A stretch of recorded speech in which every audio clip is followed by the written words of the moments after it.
ಸುಳ್ಯದ ಶಾಂತಿನಗರ ನಿವಾಸಿ ಗಣೇಶ್ ಎಂಬುವರು cancer first ಸ್ಟೇಜಲ್ಲಿ ಇದ್ದಾರೆ. ಅವರಿಗೆ ಸಹಾಯಧನ ಮಾಡಲಿಕ್ಕಾಗಿ ಮಾಧ್ಯಮದ ಮಿತ್ರರು ನ್ಯೂಸ್ ನಾಕ್ಔಟ್ ಅನ್ನೋರು ಒಂದು ಮಾಧ್ಯಮದಲ್ಲಿ ಅವರ ಈ ಕ್ಯಾನ್ಸರ್ನ ವಿಷಯವಾಗಿ ಸಹಾಯಧನಕ್ಕಾಗಿ ಒಂದು ಎಪಿಸೋಡನ್ನು ಮಾಡಿಬಿಟ್ಟಿದ್ರು. ಬೇರೆ ಬೇರೆ ಕಡೆಯಿಂದ ಅವರಿಗೆ ಸ್ವಲ್ಪ ಸ್ವಲ್ಪ ಸಹಾಯಧನಗಳು ಬಂದಿತ್ತು.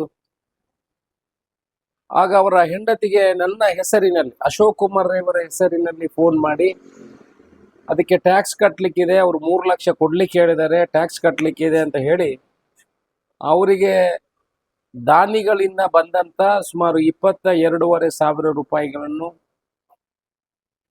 ಅವರು ಕಬಳಿಸುವಂತ ಕೆಲಸವನ್ನು ಯಾರೋ ಒಬ್ರು ಮಾಡಿದ್ದಾರೆ. ಇದರ ಬಗ್ಗೆ ಈಗಲೇ ಸುಳ್ಯದಲ್ಲಿ ಕೇಸ್ ರಿಜಿಸ್ಟರ್ ಆಗಿದೆ ಅಂತ ನನ್ನ ಗಮನಕ್ಕೆ ಬಂದಿದೆ.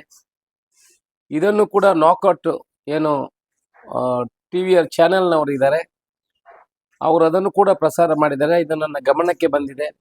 ನಾನು ಇವತ್ತು ಈ ಮಾಧ್ಯಮದವರ ಮುಖಾಂತರ ಅವರ ಹೆಂಡತಿಯನ್ನು ಸಂಪರ್ಕ ಮಾಡಿ, ಅವರಿಗೆ ಫೋನಿನಲ್ಲಿ ಸಂಪರ್ಕ ಮಾಡಿ ಅವರಿಗೆ 30,000 ರೂಪಾಯಿಗಳನ್ನು ಕೊಡುವ ಭರವಸೆಯನ್ನು ಕೊಟ್ಟಿದ್ದೇನೆ. ಯಾಕಂತ ಹೇಳಿದ್ರೆ, ನನ್ನ ಹೆಸರಿಗೆ ಗೌರವ ಕೊಟ್ಟು ಗೊತ್ತಿಲ್ಲದೆ ಆ ಕಷ್ಟದಲ್ಲಿರುವಂಥ ಮಹಿಳೆ ಅವರ ಕೈಯಲ್ಲಿದ್ದಂಥ 22,500 ರೂಪಾಯಿಯನ್ನು ಕೊಟ್ಟಿದ್ದಾರೆ. ಇದರಿಂದ ನನಗೆ ನೋವಾಗಿದೆ. ಯಾರೂ ಕೂಡ ಸಾರ್ವಜನಿಕರು ಈ ರೀತಿ ಕರೆಗಳು ಬಂದರೆ ಅದಕ್ಕೆ ಹೋಗ್ಬಿಟ್ಟಬಾರದು. ಅವರಿಗೆ ಹೋಗಿರುವಂಥ ಹಣ ಏನು ನಷ್ಟ ಆಗಿದೆ ಅದಕ್ಕೆ ಸ್ವಲ್ಪ ಸೇರಿಸಿ 30,000 ರೂಪಾಯಿಯನ್ನು ಅವರಿಗೆ ಕೊಡ್ತೇನೆ ಅನ್ನೋ ಮಾತನ್ನು ಹೇಳಿದ್ದೀನಿ. ಮುಂದಿನ ದಿವಸಗಳಲ್ಲಿ ಅವರ ಅಕೌಂಟಿಗೆ ಈ ಹಣವನ್ನು ಟ್ರಾನ್ಸ್ಫರ್ ಮಾಡುವ ಕೆಲಸವನ್ನು ಮಾಡ್ತೀನಿ. ಸುಳ್ಯದ ಶಾಂತಿನಗರ ನಿವಾಸಿ ಗಣೇಶ್ ಎಂಬುವರು ಕ್ಯಾನ್ಸರ್ ಫಸ್ಟ್ ಸ್ಟೇಜಲ್ಲಿ ಇದ್ದಾರೆ. ಅವರಿಗೆ ಸಹಾಯಧನ ಮಾಡಲಿಕ್ಕಾಗಿ ಮಾಧ್ಯಮದ ಮಿತ್ರರು ನ್ಯೂಸ್ ನಾಕ್ಔಟ್ ಅನ್ನೋರು ಒಂದು ಮಾಧ್ಯಮದಲ್ಲಿ ಅವರ ಈ ಕ್ಯಾನ್ಸರ್ನ ವಿಷಯವಾಗಿ ಸಹಾಯಧನಕ್ಕಾಗಿ ಒಂದು ಎಪಿಸೋಡನ್ನು ಮಾಡಿಬಿಟ್ಟಿದ್ರು. ಬೇರೆ ಬೇರೆ ಕಡೆಯಿಂದ ಅವರಿಗೆ ಸ್ವಲ್ಪ ಸ್ವಲ್ಪ ಸಹಾಯಧನಗಳು ಬಂದಿತ್ತು.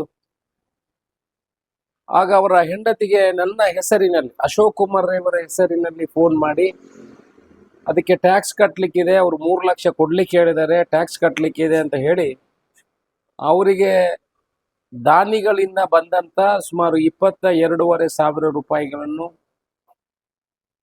ಅವರು ಕಬಳಿಸುವಂತ ಕೆಲಸವನ್ನು ಯಾರೋ ಒಬ್ರು ಮಾಡಿದ್ದಾರೆ. ಇದರ ಬಗ್ಗೆ ಈಗಲೇ ಸುಳ್ಯದಲ್ಲಿ ಕೇಸ್ ರಿಜಿಸ್ಟರ್ ಆಗಿದೆ ಅಂತ ನನ್ನ ಗಮನಕ್ಕೆ ಬಂದಿದೆ. ಇದನ್ನು ಕೂಡ ನಾಕ್ಔಟ್ ಏನು ಟಿವಿಯ ಚಾನೆಲ್ನವರು ಇದ್ದಾರೆ, ಅವರು ಅದನ್ನು ಕೂಡ ಪ್ರಸಾರ ಮಾಡಿದ್ದಾರೆ. ಇದು ನನ್ನ ಗಮನಕ್ಕೆ ಬಂದಿದೆ.